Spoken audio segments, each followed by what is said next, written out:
international coordinator এবং international director Asia and united nation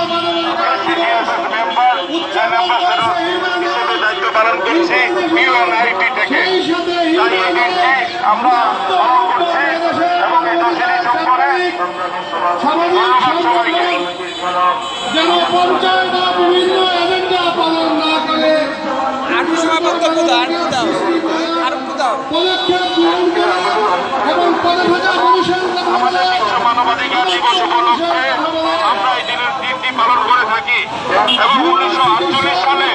এই দিনটি ঘোষিত হয় এবং এই দিনটি ঘোষিত হয় এবং এই দিনটি পালন করার ক্ষেত্রে আমাদের পালন হচ্ছে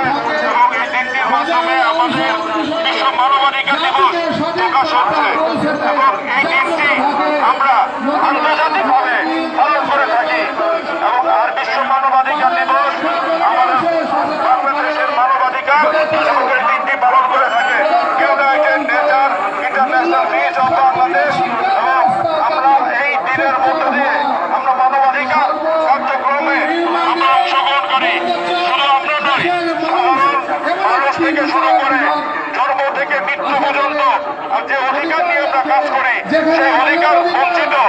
লোককে আমরা তাদেরকে নিশ্চিত অধিকার ফিরিয়ে দেওয়ার জন্য বিশ্ব মানবাধিকার এই দিবসটি আমরা পালন করি এবং